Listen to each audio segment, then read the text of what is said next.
What's up, guys? Welcome back to FrugalBC, our Algorand, H-bar, all kinds of other crypto live stream. I'm Frugal and got a great show for you today. We got a lot of good stuff coming up. As some of you who subscribe to the Substack, you saw that already. What we got actually added a couple new things to the docket that happened today. So lots of good stuff to talk about. Plenty to go through. Let's see, what do we got today? Well, of course, the biggest news that is, I'm sure that I'm not breaking to you now, is that Sam Bankman-Fried, apparently his bail was revoked and he's been sent to jail. And also, we just learned today, apparently it's not a good jail either. It's a bad jail. So we'll be talking about that particular thing. I got to set up a kick here too. Also, we got H bar social media. This is kind of an interesting thing. Also got a story about a new partnership for HBAR that has led to the price to just skyrocket. So we will talk about that as well. I'm just setting up Kick here. Take me just a second, make sure we're quiet. Oculus releases their first earnings for MFTs, so we'll take a look at Oculus and some new. I don't think we're going to get through all these, to be honest. Coinbase apparently had some briefs filed in its favor from 6 law professors who are defending Coinbase and shredding the SEC. So that's always fun to see. Algorand doing really, really well in NFT volume. We will cover that one, as well as Algorand XGov voting is live apparently till August 31st. Although it's a little strange because on their website they say the voting doesn't begin to August 31st. We might actually pass that one up today because it's a little confusing. And crypto hedge funds, I didn't even know that they were really a thing. I mean, I guess I kind of knew they were a thing, but apparently I didn't realize there were so many crypto-based hedge funds, which is really interesting.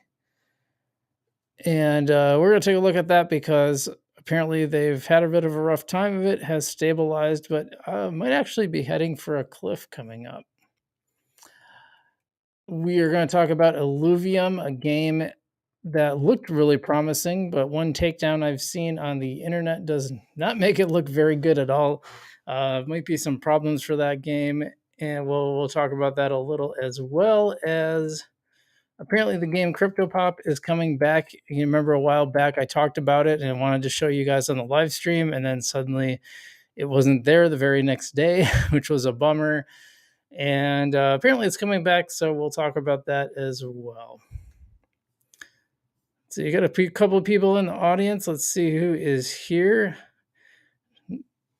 There's Dustin. He says that's where he belongs. I assume you're talking about Sam Bankman-Fried. Yeah, definitely. He definitely belongs there, and we'll talk about why in a minute. So some very good reasons why. It's not like it just sent him to jail for no reason. Looks like I got a couple. It always says I have 2 viewers on on my Kick feed, so I don't know if that's actually accurate or not. But we'll see. How's this sound? Does this sound pretty good? Let me know in the comments because I have to be really careful with it, or it kicks back to the other one. Anyway, hope everyone's doing well. If you haven't hit the like button already, that's a great way to support the channel. Helps the algorithms, so it helps during the stream, of course, but it also helps after the stream. So I really appreciate everyone hitting the like button, and subscribe to the channel if you have not already. Love to have everyone subscribe so you can see all our stuff. We post stuff during the week as well as doing this live stream on every Monday at 6:30. So welcome everyone who's here. And I got merch. If you want to click down the links below, you can get a cool hat like this. It'll probably look better on you than me. Let's be real. And lots of other crypto recommendations. I take those very seriously. I had a poll this weekend where I asked people whether I should relist Lofty because I thought maybe I'd been a little harsh, and I have invested in some properties since I made my video, mostly in the McDonald's property because it seems to be stable. But the majority of people said not to. So I asked now, if there's some issues that I should wait to be fixed. So I'm waiting the responses of that. I will let you know. But right now, Lofty is not in my list of recommendations just because I think there's too many problems on the platform. Most of them have to do with just, I think, making good selections on properties, and that's more on the onus of the user. But I think they can make it clear which ones are cash flowing and which ones aren't. You can if you actually dig into each individual property, but I think they should put something right on the front. That's just me. All right. Otherwise, of course, we're going to look at the chart. So let's start with that.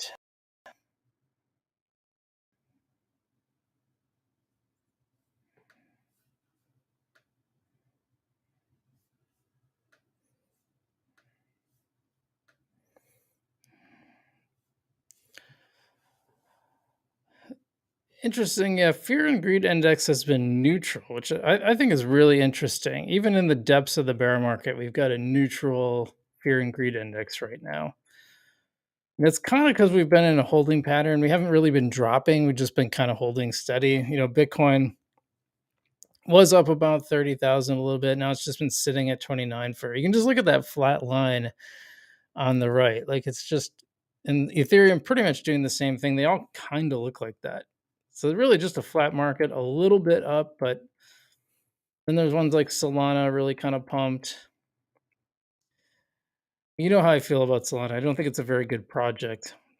Shiba Inu is pumping, and I wanted to go see how much I actually made, but for whatever reason, I think I complained about this last week too. Coinbase doesn't include a scroll bar next to your assets, and there just appears to be no way to scroll down. I've tried so many times just to scroll down to see like the rest of my assets, and it can't do it. I just don't know why people just have something against scroll bars. But anyway, yeah, Shiba Inu, I have a little moon bag. If you don't know what a moon bag is, it means you've taken your initial investment out, possibly with some profit, which is what I did when it pumped the last time. So everything that is in Shiba Inu right now for me is all moon bag, which means if it all went away, I still made money.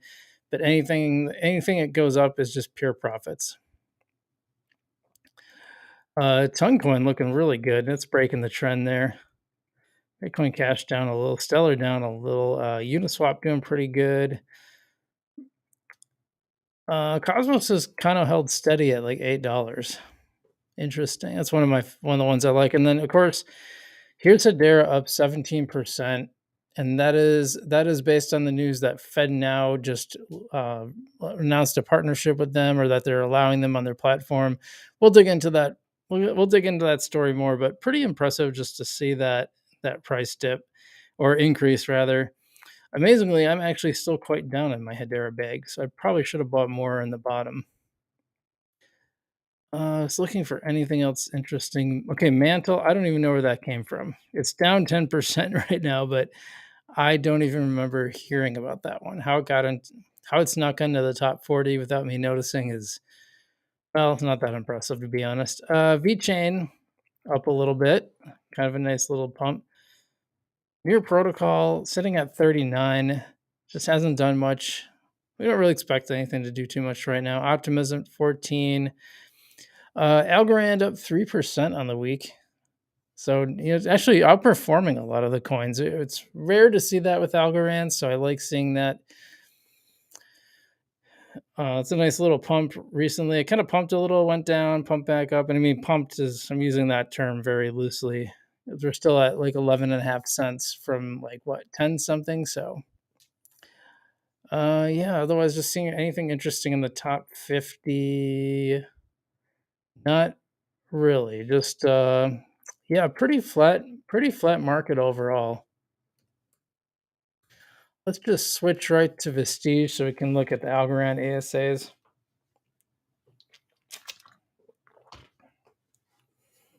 Man, I really don't know about Kick. It just seems like kind of a waste of time. It always says I have 2 viewers. I don't know if I actually have viewers or not. Every time I do this podcast or this video, this live stream, I say, if you are watching on Kick, just leave some kind of message just so I know someone's actually watching.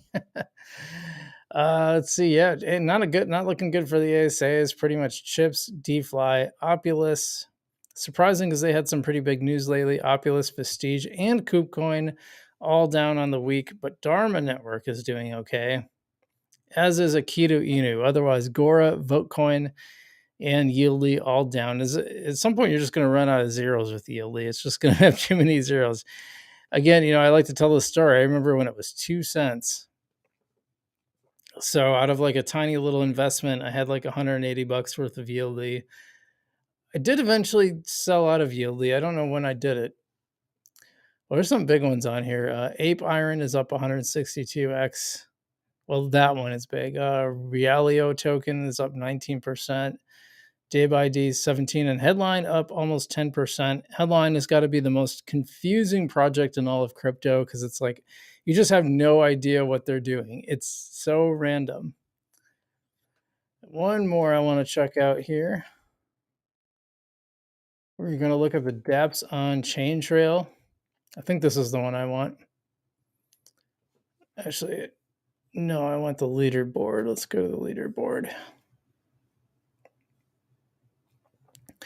All right, so this week, TravelX leading this. Actually, I have a story coming about TravelX. Apparently, we'll get to that, but there's been a little bit of a snag with TravelX, so we'll talk about that. Followed by Planet Watch, and then Zone, and then Fractal Monsters and NF Domains really working their way up. That's the top 5, and then we have Applied Blockchain in 6th, Algorand Blockchain in 7th, AlgoFi, Oracle. I don't know if we talked about this before, but AlgoFi is going open source now. The Algo Faucet. So is that a new Algo Faucet? Those used to be really common when I first started covering Algorand. And then Folks Finance in 10th. So good for them. Nice to see all that stuff. But yeah, really interesting. TravelX. So I think they're going to fall off of that because of the news that we will talk about in a minute. All right. CYI, how are you, man? Good to see you. Good to see you. Welcome to the stream. Yeah, HBAR and Sauce have been pumping.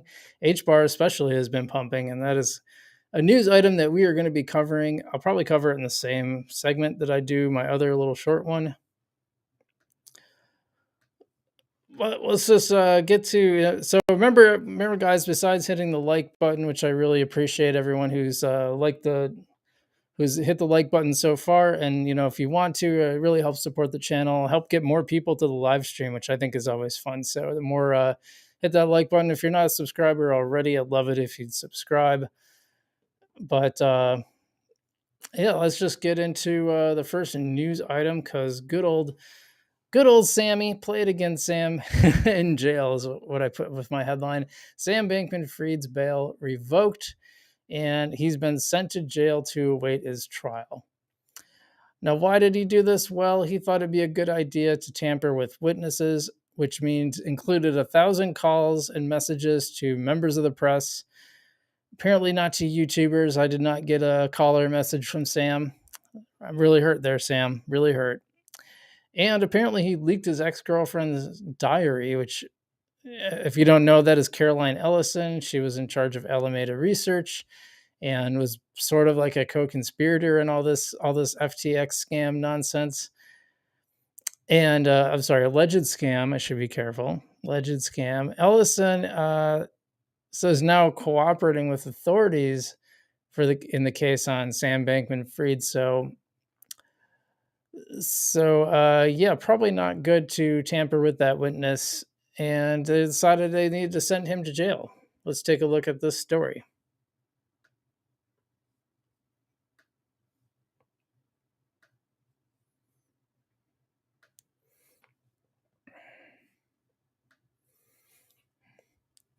Of course, there's plenty of places, but get this. But yeah, Sam Bankman-Fried's bail has been revoked. The revocation was handed down during a Friday court hearing dedicated to deciding whether the FTX founder's bail should be pulled. Bankman-Fried will be held in custody ahead of his impending trial scheduled for October this year. Dude, that'd be so much fun. I would love to cover these court cases. I used to do that every day. That was my job. I'd cover court and write about it. It was really, really interesting. To be able to do a high profile one like this would be really fun. In his ruling, Judge Lewis Kaplan reportedly said that there was probable cause to believe Bankman-Fried had attempted to tamper with the witnesses and therefore violated the terms of his bail, just like we talked about. Department of Justice previously pushed to revoke Sam Bankman-Fried's bail in late July, arguing that the FTX founder's bail conditions were insufficient. And they're always going to argue for that. They're always going to argue for a higher bond amount or even keeping you in jail. It's pretty easy to say he might be a flight risk or he might be a risk of violating his conditions. I mean, that would be the biggest argument, right? Because someone like Bankman-Fried, he just can't keep his mouth shut. I mean, that's the big thing. I don't think he's really going to flee. He has the money, the financial resources too, which is what a court would take into account. But I don't think he's likely to. I don't think he's likely to commit a new crime as far as, like, say, starting up another scam cryptocurrency exchange. But I would say the likelihood of him violating the terms of his bail are pretty high. So anyway, the DOJ cited a few instances where Bankman-Fried had violated his bail, and with the most recent happening on July 20th. Federal prosecutors have accused Bankman-Fried of witness tampering after he allegedly attempted to discredit the former head of Alameda, Caroline Ellison, by leaking her diary entries to the New York Times. Yeah, so what a crappy thing to do, by the way. If you had hold of your ex-girlfriend's diary, probably pretty crappy to give it to the media or share it around or anything. And I get there's probably like a strategic thing. I don't think it was like a personal thing, but still pretty crappy overall. Let's see. However, prosecutors didn't take issue with Bankman-Fried's communications with the press, saying he has a right to speak and defend himself. But they allege that Bankman-Fried has repeatedly tried to corrupt, influence witnesses, and interfere with a fair trial through attempted public harassment and shaming. Interesting. Last week, the DOJ announced the impending filing of a superseding indictment to incorporate the campaign finance charges, which had been previously dropped into 7 existing charges. That's wild, by the way. The defendant's use of customer deposits to conduct a political influence campaign was part of the wire fraud scheme charged in the original indictment. Yeah, I mean, I just can't believe that got dropped. It's baffling to me. And as part of the originally charged money laundering scheme, the defendant also concealed the source of his fraudulent proceeds through political straw donations, the DOJ said in a letter. So that's that, which is just fascinating, isn't it? But people just can't help themselves. There's one thing I've learned from observing. It's that some people just can't help themselves. They just can't. When all times when they really ought to keep their head down and not say anything and just kind of let events unfold, they just can't help themselves. They dive further into controversy. Be on the lookout for those people because they're the kind of people that will bring you down, by the way. But we're not done yet. So this just came out today, actually. Bankman-Fried heads to Brooklyn jail, notorious for poor conditions. Oh, poor Bankman-Fried. Sam Bankman-Fried will prepare for his fraud trial from a Brooklyn jail where inmates ranging from convicted sex trafficker Ghislaine Maxwell to Honduras's former president have complained of subpar conditions. So he's going where a lot of high-profile people are. So I don't know. U.S. District Judge Lewis Kaplan in Manhattan ruled on Friday that Bankman-Fried, the founder of cryptocurrency exchange FTX, will be jailed for. Well, we talked about that. He was on a $250 million bond. So is his bond revoked? Does he have to give that back? No one talked about that. Bankman-Fried, who has pleaded guilty to fraud charges over FTX's collapse, will now be housed before his October 2nd trial in Brooklyn's Metropolitan Detention Center, a far cry from the luxurious Bahamas resort where he lived until his December 2022 arrest and extradition to the United States. In recent years, MDC has been plagued by persistent staffing shortages, power outages, and maggots in inmates' food. Earlier this year, a guard pleaded guilty to accepting bribes to smuggle in drugs. Public defenders have called conditions inhumane, and that is where our good friend Sam Bankman-Fried is going to be awaiting his trial. So, very interesting story, and something we're going to keep an eye on. CYI says, "Love your sauce video. We appreciate that." Yeah, the HBAR stuff is pretty fun, and I've included HBAR sauce in my weekly crypto DeFi. It's an Algorand DeFi experiment, but I've added my HBAR sauce. Technically, it's the USDC HBAR pair on the Saucer Swap DApp. So be sure to check that out. All right, I'm going to do a little cleanup here, and I got to find that one. Hold on.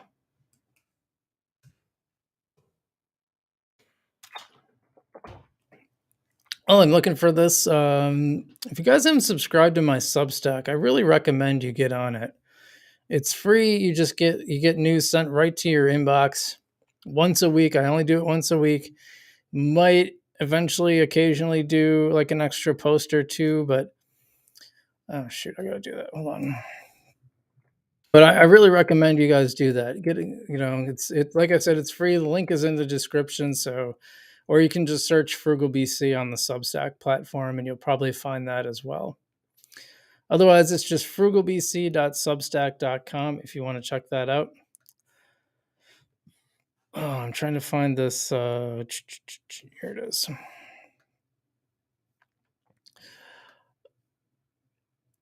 All right. Well, the next story, I got a couple of HBAR pieces of news, and I'm going to combine this into one thing here because apparently there's an HBAR social media, a Hedera that's built a social media platform, kind of an influencer platform built on the Hedera DLT. We're going to talk about that briefly, but then the bigger news actually is that Hedera basically, the Federal Reserve says that it will use a Hedera-based payment service on its platform. So that's really cool. That is huge for Hedera, and Hedera price has been jumping on the news. Let's take a look. Let's actually take a look at this Federal Reserve story first. We got to look at this.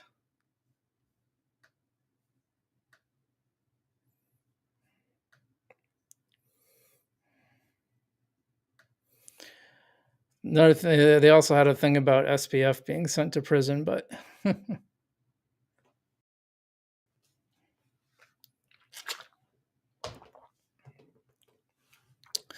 First Mover Americas, Hedera's token gains on Fed move.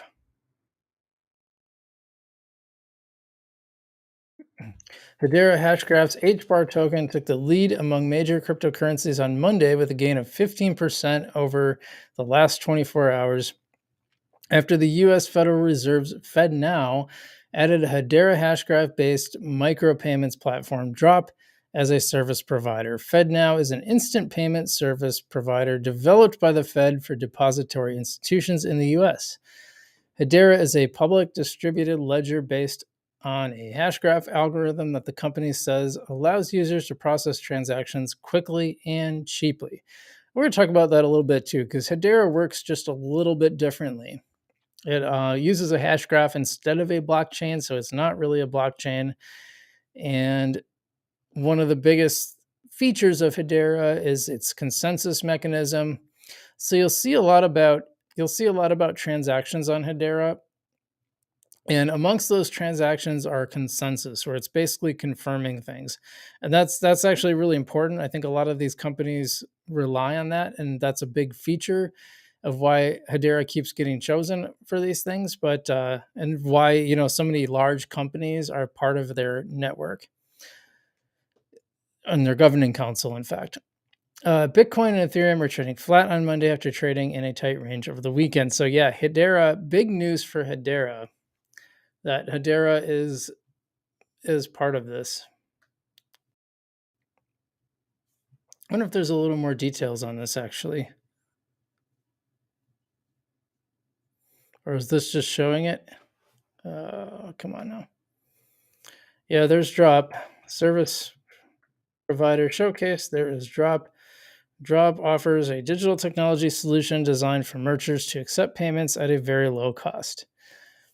Normally these things are pretty tough to read, but that's pretty straightforward. I appreciate that. The pay by bank alternative to credit card payments. That's really interesting, actually. So it allows merchants to accept small value purchases digitally without paying large transaction fees. Well, that actually sounds really cool. So I think that's really awesome that it's been added by the FedNow service. I don't exactly know what that means. I mean, based other than what they said on there, but yeah, I'm pretty bullish on that. And while we're at it, I just want to show you this one other thing that I thought was kind of cool.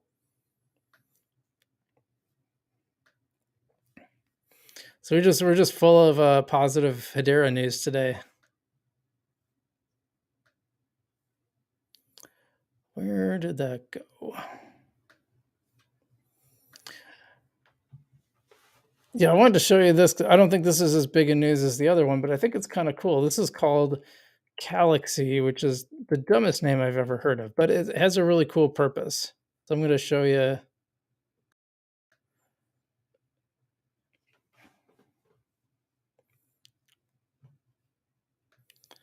So I'm going to show this to you. I don't think it's going to make any noise, but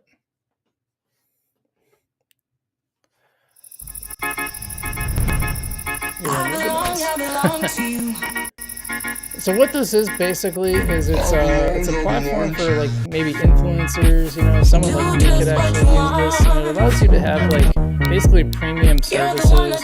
Yeah, you can see they have like streamers, coaches, athletes, yada yada yada. You can set up shops on here. You can allow for premium video calls, messages, premium shout outs. Basically, it'd be like a way for me, I could make like this customized experience where people could, well, that was some naughty stuff. Yeah, basically you set prices and OnlyFans, good grief. All right, I didn't really watch that full video, but you get the idea. Like there's some cool stuff you can do on it. Perfect for an influencer or whatever, person who has like a business like that. To help monetize, and it's all built on DLT. It's all built on the hash graph network. So I think that's really neat. That's a cool little thing, and yeah, I might look into that. We'll see. I've been trying to like get a balance of finding something that would work, that would help support the channel a little bit. So we'll see. All right, let me do some housekeeping. Really cool to see so many people on the stream, by the way. Welcome, everybody. I hope you're all doing wonderful out there. And if you haven't hit the like, what do we have for likes? I'm just going to pull up the stream really quick on my other.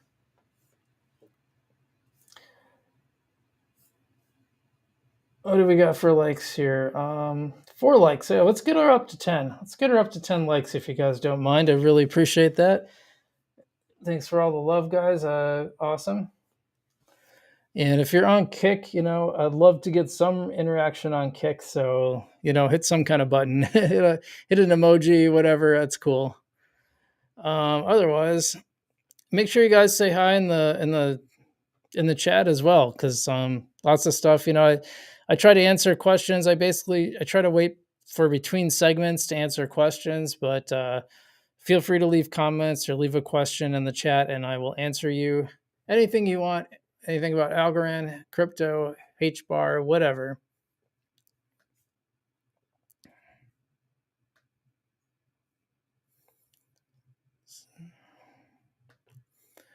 So this is kind of cool. Now this is a story about Opulus. Opulus is built on the Algorand blockchain, and it is a music FT. So I guess it'd be an MFT, which is a music NFT basically.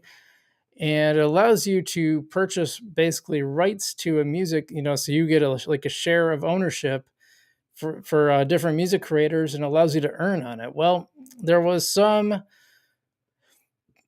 I don't want to say confusion, some, concern that they've been talking about having earning for a long time and never seemed to materialize. Well, it looks like it's actually live now. So kudos for that. Let's see what the founder of Opulus has to say.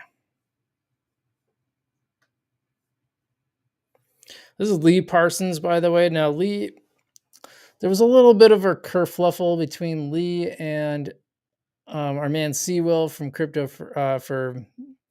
from the Next Block, the Next Block podcast, where he had criticized Opulus for making a lot of promises and not delivering. Well, it looks like they're ready to deliver. So I think we should always be ready to, question things.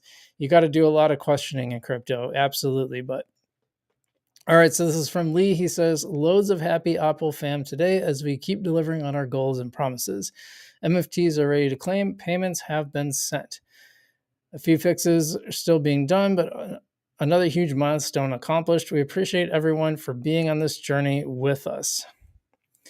And he's like just showing some of the MFTs. I've actually seen some of these myself. I like that. It's pretty cool. So why don't we look at the actual.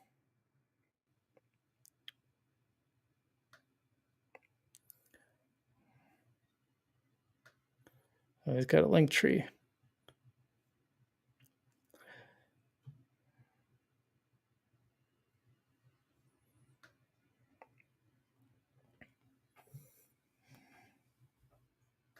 All right, here we go. Here is the Opulus platform.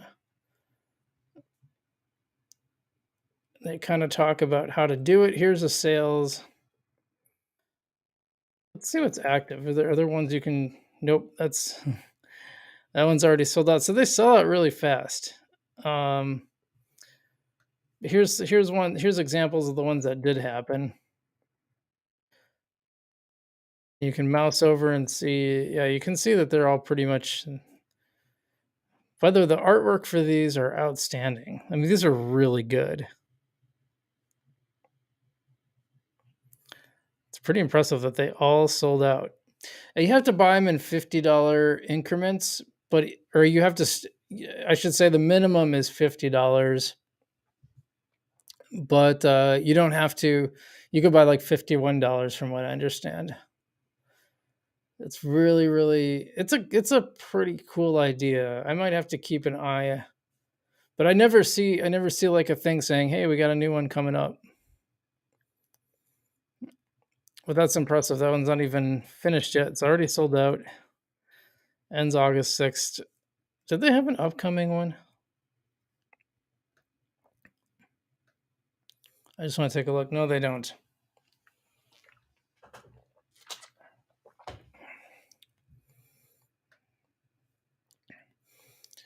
So you can't see your wallet. If you connect your Para wallet, what do they have, by the way? Yeah, only Para wallet. I don't like that. I don't like them. Apparently, they have pools too. This is for staking just the Opulus. It's the Opul token itself, which I have done on like Tiny Man stuff before, but apparently they have raffles as well. So if you buy enough tickets, you can win some swag. So I guess it's cool. I don't know anything about these artists, so I haven't like tried to listen to any of the music, but it seems pretty cool. So, well, you know what? When people do good things on Algorand, I like to shout it out, and it looks like they're doing good. They got it up and running, so good for them. Appreciate that.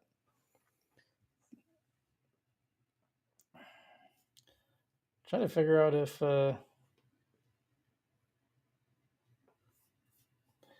okay, they didn't.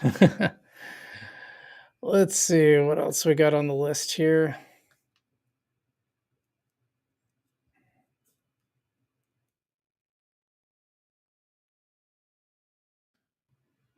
I think this one is really neat because so you guys are all aware that there's a huge battle between Coinbase and the SEC, which is probably going to be partially informed now by the XRP versus SEC ruling that happened earlier this year, which we're all very excited about. But Coinbase Coinbase is fighting the SEC, and I'm glad this is coming to court because this stuff needs to be aired out. The SEC has been hiding behind obscurity, and I want them to have to come to court and actually explain their case, which they have has not gone well for them because they've actually had to, when they've actually had to defend themselves, they've done a pretty poor job of it.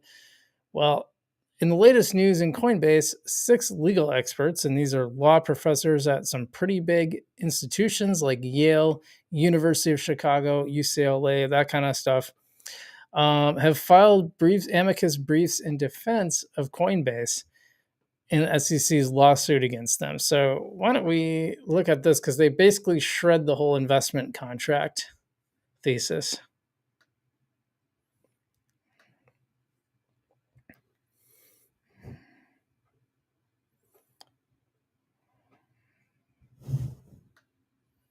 Nope. Yes. Sorry, kitty cat. Okay, so this is from Meta Lawman.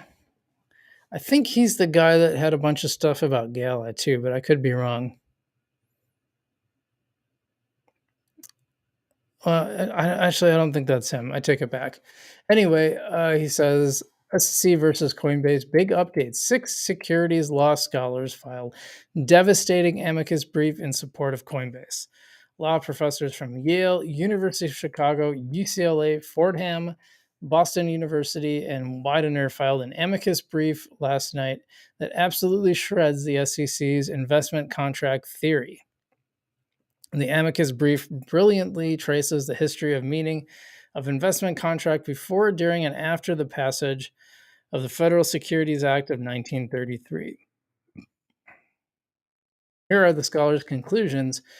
By 1933, the state courts had converged around a standard for interpreting the term investment contract to mean a contractual arrangement that entitled an investor to a contractual share of the seller's later income, profits, or assets.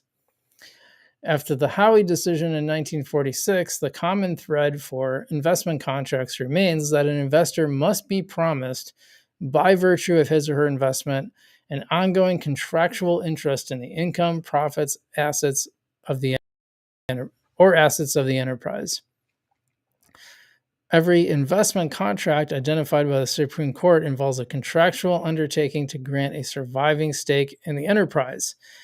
Bottom line, in my opinion, this amicus brief delivers a coup de grace to the SEC's argument that crypto tokens trading on secondary markets are investment contracts. Yeah, how could it be? How could it be?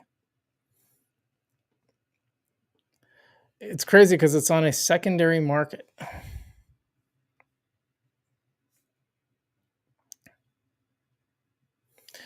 So David Weisberger asked, can Judge Torres cite this and other amici briefs as justifying good use of the plural of amicus, by the way? There's a guy who knows his Latin. Briefs as justifying a denial of the interlocutory appeal. Well, that's a hard one to say. Or would it be better to allow it and cite their reasoning in her takedown of the Rakoff ruling? She can. That is the whole purpose of the briefs, to be filed. The law is the law. This is Stanislav.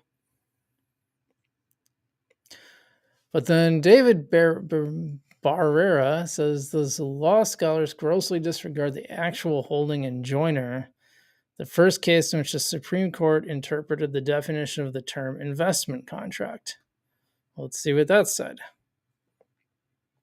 In Joyner, the court found it unnecessary to determine whether or not the issuer had an obligation to drill enforceable by purchases, and therefore held an investment contract can exist even in the absence of obligations of the issuer enforceable by purchasers. Contrary to the scholar's assertion, the issuer in Joyner did not assume contractual undertakings to deliver future value reflecting the income, profits, or assets of a business. Or to be more precise, the court found it unnecessary to determine whether any such contractual undertakings were present because it could not find an investment contract regardless.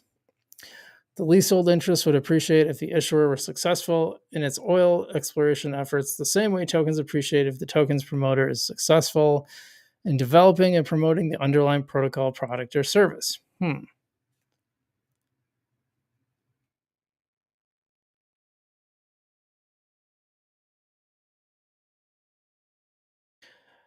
I don't think our main guy here ever responded.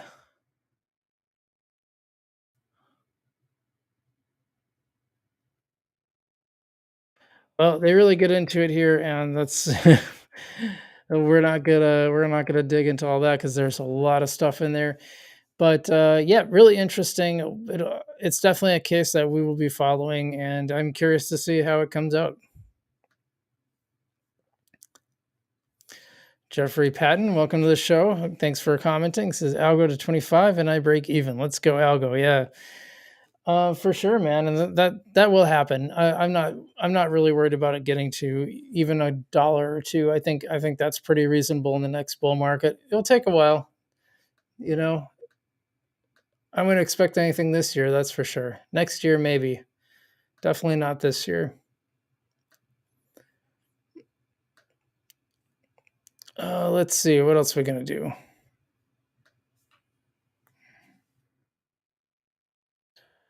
So I had a really good one. I don't like my other ones. There's a good one on here. Let me just find it.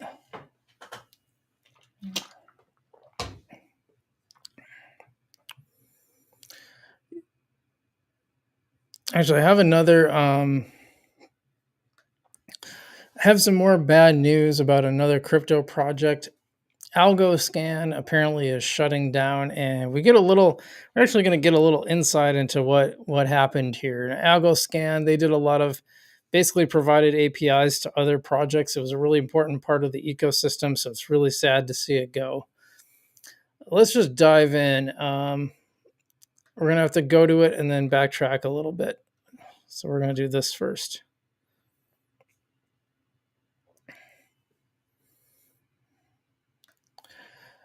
This is a post says the final curtain. This is the developer of Algoscan. It says Algoscan was my answer to a better user experience in crypto. I saw existing explorers and knew I could build something better. What started as an idea in May of 21 would quickly take over my life as I became obsessed with this ecosystem. $200,000 and 2.5 years later, Algoscan is now the number 2 blockchain explorer on Algorand. It wasn't easy. As a one-man team, it took countless late nights, long hours, and sweat to bring it to where it is today. That's why I'm heartbroken to announce that we are shutting down. Effective August 31st, Algoscan and its APIs will cease operation.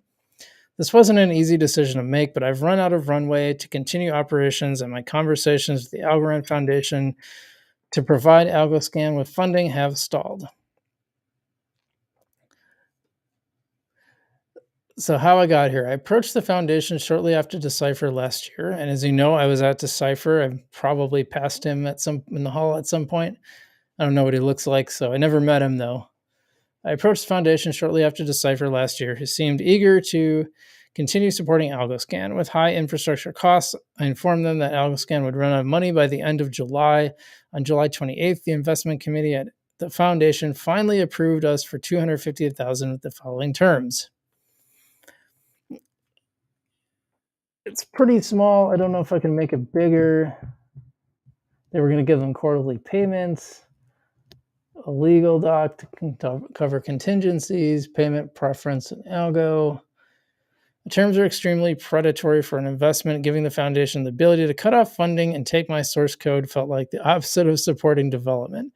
Any attempts to ask for concessions or pushback on the original terms have failed, and so with no money left, I've decided to wind down Algoscan. This was difficult. I spent the last 2 years giving my max effort, and in the process, it has taken a toll on my mental health.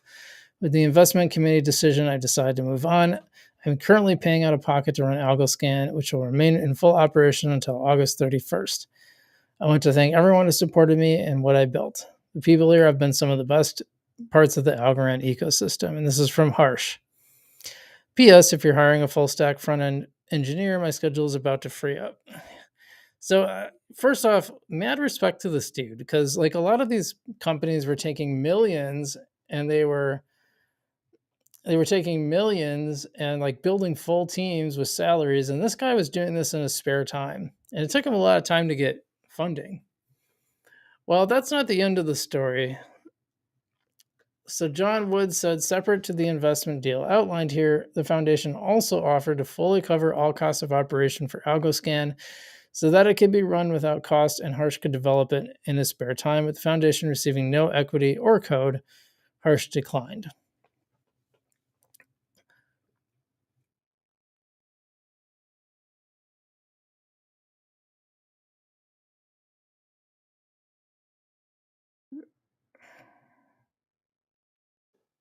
Oh, wait, hold on.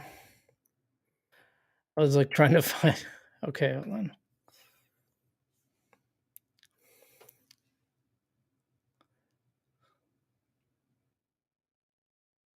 And so now this is the this is what AlgoScan tweeted in reply. This is obviously a conversation between them. And John's is saying, sure, I'm saying you could get another job and not let the work you did die, as we can pay for all cost of hosting, running, etc. And you can maintain in your spare time. It was never revenue generating, right? And Harsh says, yeah, it was never revenue generating. I had plans for some really sick APIs that would have been a great revenue stream, but obviously those would have only panned out with an investment. And those, I don't know, I just can't keep bootstrapping and barely surviving on the bare minimum. It's generally mentally exhausting and doesn't feel good. After 2.5 years of pouring my sweat into this platform, the IC still didn't see any value. I think it's time to cut my losses and call it.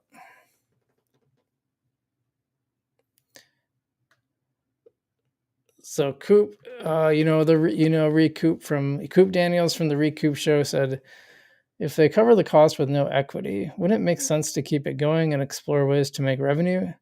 AlgoScan, I appreciated the offer to keep the AlgoScan operation, but I couldn't work a full-time job and maintain AlgoScan to a satisfactory level in my spare time. Did they have some more?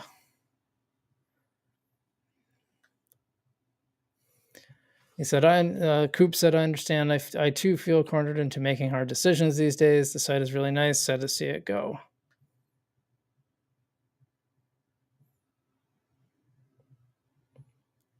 So I don't know. Like he kind of made it. It's very interesting because, like, first off, I feel bad that he made this, spent so much time in this app, and it sounded like he didn't get a lot of support compared to like a lot of the other tools in the ecosystem did. I mean, some of them just got like millions, and he got a pretty tiny amount. But then also, he kind of made it sound like the foundation didn't offer any support whatsoever. And then when you see John Wood's response, like clearly they offered to help, at least keep it operational. No, fair enough. He can make that decision, and I respect that decision. The only thing I'm critiquing a little bit here is he kind of made it sound like the foundation turned its back on him, and they did offer to at least help prop it up. Like I said, fair enough if you don't want to take that help, because I can understand it just being burned out, but it is what it is. So yeah, always sad to see. We've seen a number of projects collapse lately on Algorand, and it's a bummer, but that's going to happen in a bear market. We're going to see a lot, probably going to see more of that before next year. G, what is up, G? Welcome to the show.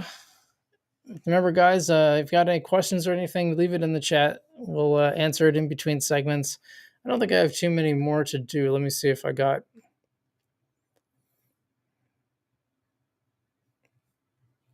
I mean, it is kind of a bummer to let it die like that.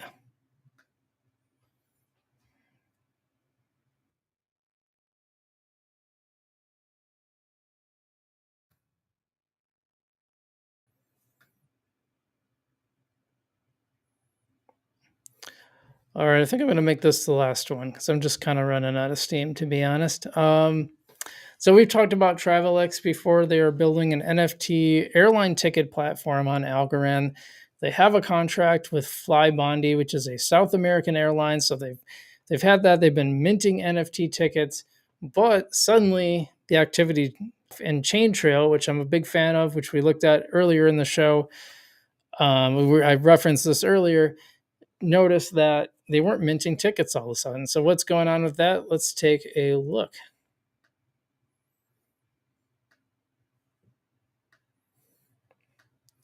Like I said, this is from Chain Trail. They're a great app that covers like some metrics on on Algorand, covers dApps and who's being used the most, etc., etc. So TravelX changed how they interact with the Algorand blockchain.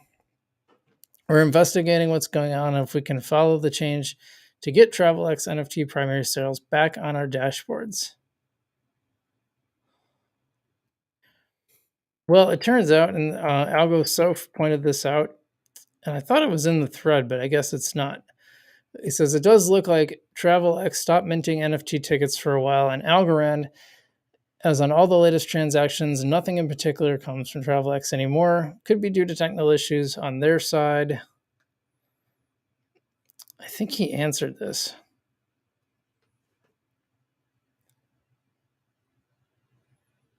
Oh, yeah. So this is from Juan Pablo Lafosse, who is the founder CEO of TravelX. Looks like it does some other stuff too. And he says there's a problem with the integration with the airline inventory system, should be fixed during the next couple of hours, and all the pending tickets will be tokenized. Thanks for your concern. Chain Trail says, great, glad to hear the problem is known. Good luck fixing it, and thanks for the response. So always nice to see things. It looked like there might have been a problem, but it's all fixed. I think that's one of the coolest uses on Algorand is the TravelX platform. It's just really cool that they're minting NFTs on Algorand, so people can actually swap their tickets. They have them digitally. They're cryptographically unique, so your ticket is yours and can't be replicated. I think it's one of the coolest uses, as well as Hasab Pay. I think that's a good one. I want to see more stuff like that too, which we've also covered on the channel. Hasab Pay is for payments. It's a payments platform, kind of like PayPal, built on the Algorand blockchain, being used in the Middle East. So really cool to see that. Yeah, I think I'm gonna skip the games and stuff. It's almost 7:30, and I'm just kind of getting wore out. So, hey, thanks, G. I appreciate the subscription, man. Hope you're doing well. Hope everyone's doing well out there. You know what? We can do this Illuvium one. I'll get to that first, and then I'll go.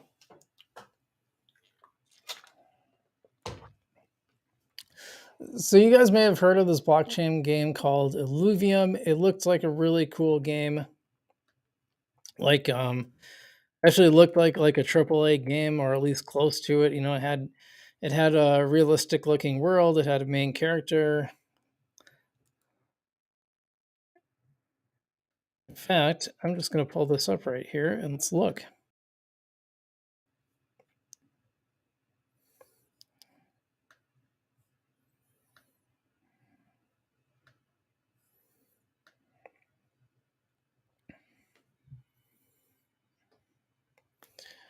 So of course it's on ETH, so that's always a downside for me. And you can actually get the beta code now.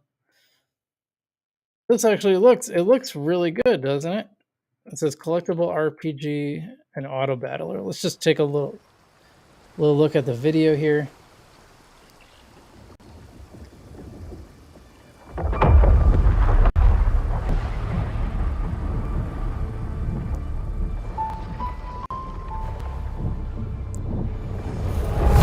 So I mean, it looks like the graphics look pretty good. I mean, not like not like a janky retro game, which I love retro games by the way. But this looks like the real deal here, right? There's your main character. Kind of gives me Metroid vibes, Looks like the gal looks like Samus from Metroid. Separate you, baby. I have to praise you like I should. So that's that. I mean, you think that it looks really cool. It looks like it's going to be a really awesome game, but it may actually not be that great. So a guy named John did a review of it, and let me tell you, it does not look good.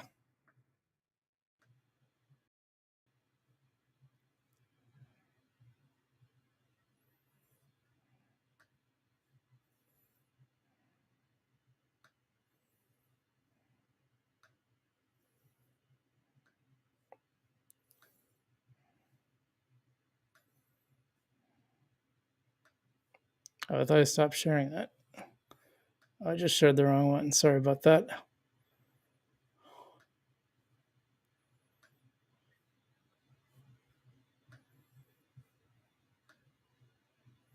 As well as you do. And this is a next level bed for next level you. I slept so good last night. Visit sleepnumber.com to learn more.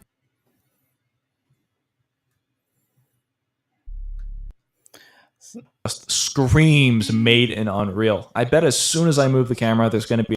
Okay, so this is from John, and he had some things to say about this game and what you actually do. So we're just going to watch a little bit that's about to this, and we're going to react. A disgusting amount of motion blur. Watch.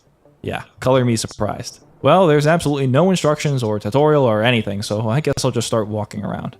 These movement controls are pretty fluid, surprisingly. You can run, jump, and slide around, and it feels good, although the jump is kind of pitiful.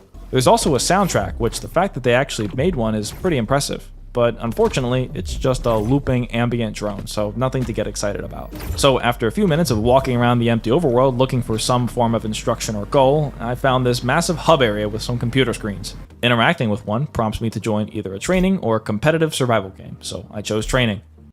So this is where you think it's going to be. You think like, well, okay, maybe this game will actually be good. Maybe this will be a lot of fun.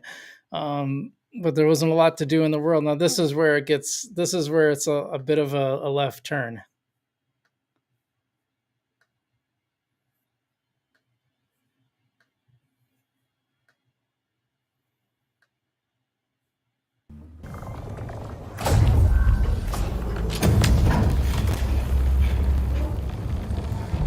It's kind of cool. It's really cool, actually. Wow, they definitely went all out with the visual flair for this game. Although, similar to Kiraverse, I kind of feel overwhelmed by purple.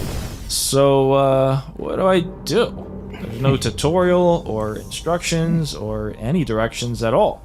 Yeah, that's a big problem. Like these games really need to have, and even if you're in beta, by the time you get to beta, you should definitely have instructions in the game. That's kind of a must. Man, I haven't played a crypto game in so long, I almost forgot just how terrible these are. Well, luckily for us, it doesn't take a genius to figure out that this is supposed to be an auto battler. Pretty much the same as League of Legends Teamfight Tactics. Yeah, an auto battler, the genre that was already pretty much a passing fad by 2022. If you don't know what an auto battler is, I'll summarize it for you. You place monsters or characters on this little board here to build your team, and then you watch them automatically fight the enemies. Typically, these games have online player versus player, and they're played in a round format. Each round, you take turns pitting your team against one of the other players in the match, and then you lose points if you lose a battle. By the way, funny that he said it was like a trend way back in 2022, like that was so long ago. But it is like kind of surprising that that's like the main gameplay, because that's not the impression you get when you watch the trailer, right? Whenever someone loses all their points, they are removed from the rotation. This rotation continues until only one player is left standing. But I guess that's too complicated because Illuvium simplifies it even more. Instead of playing against other players, your only option is to play against the computer. Yeah, that's right. This game is not an online PvP game. You just sit here and see how many rounds of NPCs you can beat before you lose all your monsters or the game crashes, whichever comes first. For me, that was on round 2, when I lost the ability to click on anything and had to restart the game to get it to work again. Thrilling. The graphics are definitely not bad, and it is nice to look at the creatures fighting.